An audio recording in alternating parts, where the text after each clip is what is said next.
Hello, it's Julie from the Heart of Feather Heart Temple YouTube site, and it's 3/24/2016, and it's probably video number 4. In this video, I would like to say that I will not be giving out too much personal information. And my reason is, well, most of you know that it's probably not a wise idea to give out too much information on the internet. With me, I have to maintain a shield of privacy to protect myself from enemies, old and new, that will probably crop up once I start digging into things and exposing things that, well, they don't want to be exposed. You can be open and honest without lowering your privacy shield and exposing all your vulnerabilities. I want you to know that, because that's what I intend to do. Now, I haven't had TV, for about 15 years, but that hasn't stopped me from going on the internet to check out the programs that they are putting on television to see what they are pumping into the collective hive mind. Now, one of the things I notice about these dating shows is that they have people doing this, pulling privacy shield down with complete exposure of vulnerability in order to get love. That's what these dating programs are doing, and there's a reason behind doing that, and I will tell you in a minute. But you do not have to expose your vulnerabilities in order to get love. You can be open and honest and kind and still get love. Now, the reason they are programming people in these unnatural relationships, or to form these kind of relationships, is so that it mirrors out into other relationships that you have. So if you are completely open, and also so you have no defense mechanisms, because your privacy, like I just did in this video, the jewels and the sword of defense, your privacy, your sacred space, your discernment, those are all defense mechanisms that shield your vulnerabilities.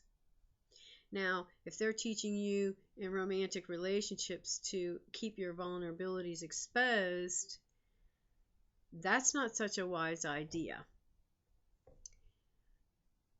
So, if they're programming you to do that, and like I said, it goes out into other relationships, it's going to go out into your other relationships with your government.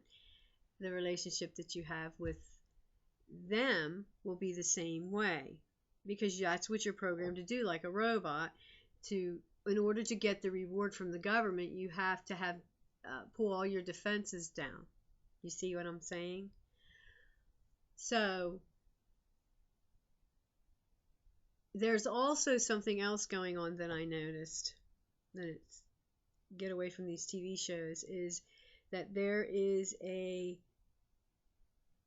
BDSM relationship forming between the collective and the government. And what that is, how that happened is as a result of abuse.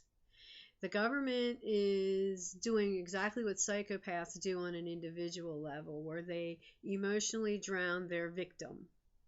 They bring them up, they bring them down. It's like taking your head and putting it under, the psychopath pushing your head underwater and then letting you come up for air and then pushing you back down, lifting you up, giving you good news, and then pushing you back down with the bad news, or telling you how bad you are, lifting you up, telling you how good you are, and then lifting, telling you how bad you are, until you are so emotionally exhausted and isolated to the point where you will always go to them for relief. And that is the master-slave relationship that happens a lot of times hidden in the the relationships with psychopaths. Well, that's exactly what our government is attempting to program us into, with all this collective trauma that they are perpetuating upon us, which is so subtle.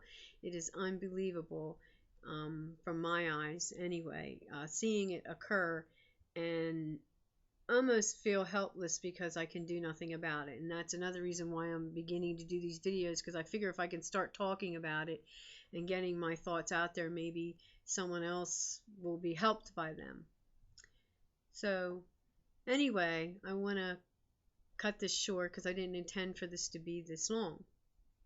So, if you're having a bad day out there, just remember there are good people out in the world, and you just happen to be one of them. Thank you for listening to my ums. And thank you for listening to my voice. And have a beautiful day. Thank you.